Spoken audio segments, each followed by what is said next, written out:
The gentleman for yielding back, and now recognize the gentleman from Texas, Mr. Roy. Mr. Roy, you are recognized. Thank you, Chairman. Thank you, Director Young, for joining us here today. I would note we've already acknowledged that 19.6% overall percent of GDP revenue to the Treasury, which would put it at historic highs. So I assume the Director would agree that that's a relatively high historic percentage of revenue to the Treasury. Yeah, we would be in line with where we were in the mid-90s. But nevertheless, those are very high levels as a relative basis of percentage of GDP. But we're also acknowledging that we're increasing spending next year to $6.8 trillion, $500 billion more than FY23. $82 trillion over 10 years. $82 trillion of spending over 10 years. But we're trying to praise a $3 trillion so-called reduction in the deficit, despite the fact we're spending $82 trillion.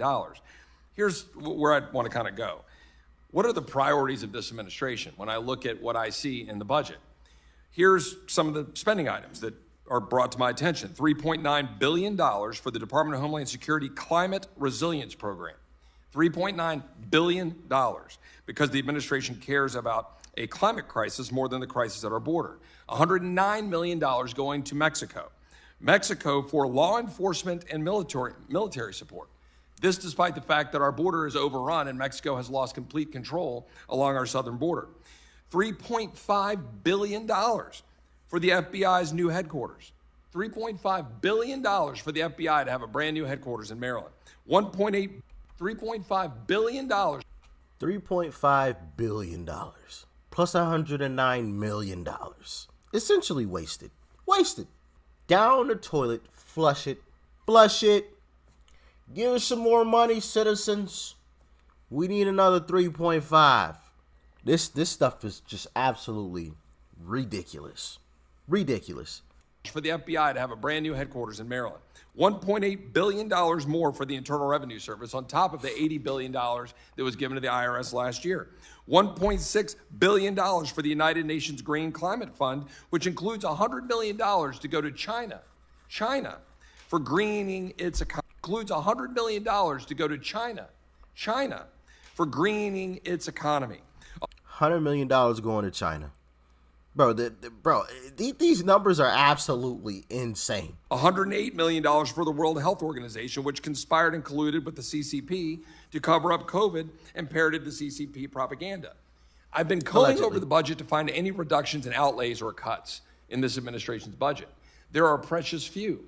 Where I could find a couple of actual reductions was, for example, in reductions to Border Patrol, reductions to ICE, actual cuts to the spending for those particular programs, but that is supposedly offset by $4.7 billion for a new Southwest Border Contingency Fund to respond to migrant surges. But here's the thing. Those are restricted. According to the language that I see, eligible uses for the funds include soft-sided facilities, transportation detention beds, alternative detention, and shelter and services programs to organizations caring for non-citizen adults. In other words, that is additional money for more processing with cuts and reductions to the actual enforcement of the law. Those are the priorities of this administration. So one thing and since diving into politics, I've learned that about politics, right? If you listen to what he just said there, they gave the border more money, but they sent the money with a stipulation.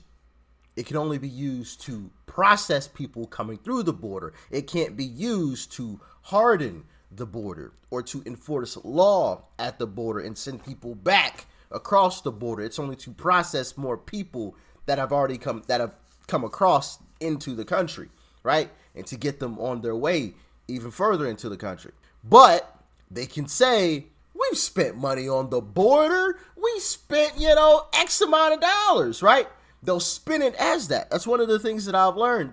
They'll send money, but it won't be for what people think it is. But then they'll claim, oh, we signed a bill for the border. We sent money for the border, right? But they won't tell you the specifics of it. You got to read the fine print with these folks, man. This stuff, it shouldn't be this way. It should not be this way. Now, I don't think this is something that Uncle Trump is going to solve. I mean, he's already got, a billion different things on his plate that are more pressing than this. But whoever comes after Uncle Trump, maybe Vivek, needs to clean up stuff like that. Needs to clean it up. You shouldn't be playing games with the American taxpayers' money like that. Oh yeah, we sent money to the border, but it can only be used to process folks, not to secure the border.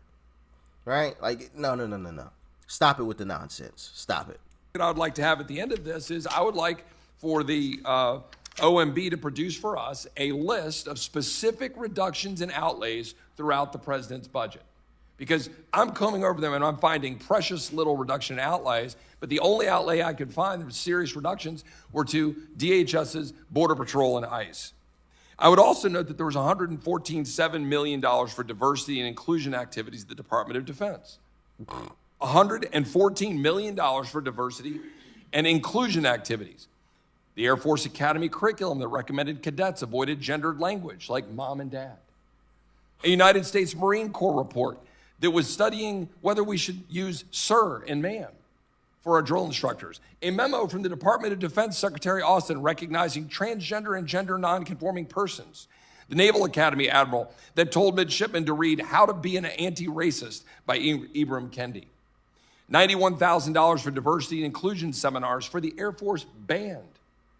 $180,000 salary for a senior diversity official at the Air Force, which is more than a member of Congress gets paid. And how about $180,000? Senior diversity official at the Air Force, which is a senior diversity official. $200,000. $200,000. And this is what I talk about when I talk about these the cost of these colleges going up. It's the salaries of these folks. Insane. Now, obviously, we aren't talking about college here, but I thought that was relevant in the situation considering the amount he just said. You know, I'm sure some of these, you know, DEI presidents get paid some exorbitant amounts, ridiculous dollars, for no reason. More than a member of Congress gets paid. And how about Kalissa Wing, who serves at the Department of Defense Education Activities Diversity Chief? 2020 tweet, I'm so exhausted at these white folks in these PD, professional development sessions. This lady actually had the caudacity to say black people can be racist too. I had to stop the session and give Karen the business. We are not the majority. We don't have the power. Are these the priorities of the current administration, to fund the kinds of offices that hire individuals that use this kind of divisive racist language? And she's supposed to be for diversity, equity, and inclusion. And this is the way she's talking. How ironic is that? Not so inclusive, huh? Doesn't really sound like it to me. But they want to push that on us, but then they aren't that themselves, which is kind of interesting, you know. Once again, that's one thing I found out about Democrats, man. They are everything that they accuse Republicans of being. When they accuse Republicans of being racist, they are racist themselves.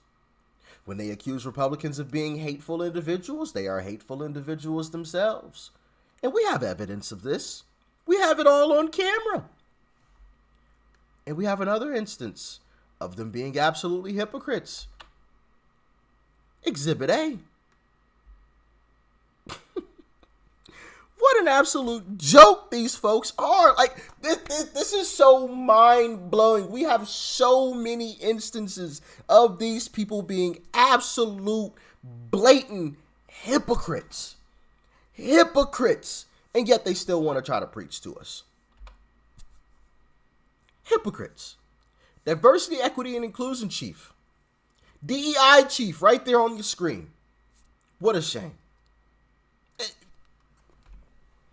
Anyway. Is that the priorities of this president's budget? And you have criticized our plan, some conservatives in Congress' plan to shrink Washington and grow America. The House Freedom Caucus plan wouldn't reduce the deficit by 1 penny. Which is it? All I've heard today from my Democratic colleagues is all the horrifying cuts that are going to occur.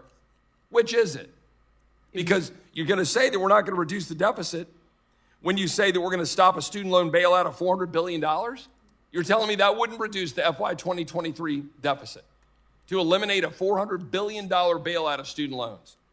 that it wouldn't reduce the deficit if we were to reclaim $91 billion of unspent COVID money, or $80 billion from the IRS expansion, or $78 billion from the so-called Inflation Reduction Act's unspent climate funds, or $270 billion from the Inflation Reduction Act's so-called energy subsidies, or getting Americans back to work under SNAP or Medicaid. All of this that we proposed in the House Freedom Caucus budget would save $4.82 trillion over 10 years. The gentleman's time has expired. I yield back. And Mr. Chair, since there was obviously a lot there for the last 3 or 4 minutes, I would ask the indulgence if the OMB director could actually respond to some of that if she wishes. I would ask that I think that'd be appropriate. Yes, we'll give just a few seconds to do what you can on that, Director Young. Just a few seconds. There are spending cuts you have outlined that we've talked a lot about here today. However, if you continue the tax cuts, which has also been a stated policy goal, of those making over $400,000 and skew to the wealthy, you use all of those savings for extending those tax cuts. That is where the analysis came from. And where in the Freedom Caucus proposal that was put out publicly was there any mention of the tax cuts? Putting aside the debate over tax cuts, which is a meritorious debate, but there was no mention of that. So how can then the gentlelady say, oh, this is... Time has expired on this. The time was extended, the question was laid out, and the allegation was made that it was about taxes, which is not Certainly, sir, appreciate the vigor of the conversation with that. Yeah, cut them taxes and cut that spending. We're sending, what was it, $109 million to Mexico? Why in the...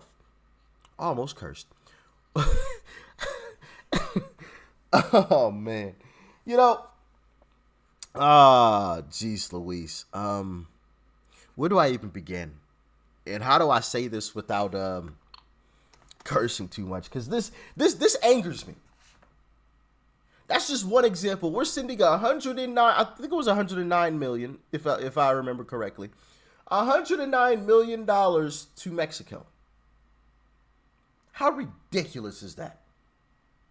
We're sending billions of dollars, trillions of dollars probably, really, to all of these other places around the world. If I were president, all of that stops immediately. We're paying you $109 million, and we're sending over $1.5 billion to the, European Union, blah, blah, blah. Done. Cut. Or fired. Definitely fired. For sure fired. We might put in a little bit since everybody pitching in right here. Like if there's a situation where everybody's pitching in for certain situations and circumstances, because I'm sure there's something that's legit, right? Out of all the things, if everybody's pitching in, right, they're true, fair share, and it's not just the U.S. taxpayer being railed. We'll keep it PG, if you know what I mean. Then all right, cool. Because like I said, I'm sure there's something, right, that's legit that we should contribute to. But I'm almost sure 95% of this crap is just fluff, and we don't need to be spending it and shouldn't be sending it over here and over there and everywhere else. You cut all of that, including a lot of the reckless spending here. $180,000 salary for a DEI chief? Nah, done, cut, right? Now, obviously, that's just a penny in the bucket in terms of the larger picture, $180K. Now, to us, that's some real good money. You know what I'm saying? I'll take $180K. Don't get it twisted, all right? But in the large bucket of things, in the trillions of dollars, $180K is small. But it's stuff like that that's just like, cut. And on top of that, I'm cutting everybody's taxes. Now, yes, that's going to cut into the savings, of course. But we're saving so much at this point because I've cut all of this extra crap that we're still saving at the end of the day. So we're good. And then on top of that, back to the actual video itself. I mean, how ridiculous is it to have a DEI chief speak with that type of language? Diversity, equity, and inclusion. inclusion. They preach to us about being inclusive. Inclusive. Accepting others, be nice, be kind. Right? Those words from her didn't seem very nice or kind to me. I'm just saying. Anyway, y'all let me know what you thought about this madness in the comment section below. Like, share, comment. Hit that subscribe button before you go. Peace and love. I'm out.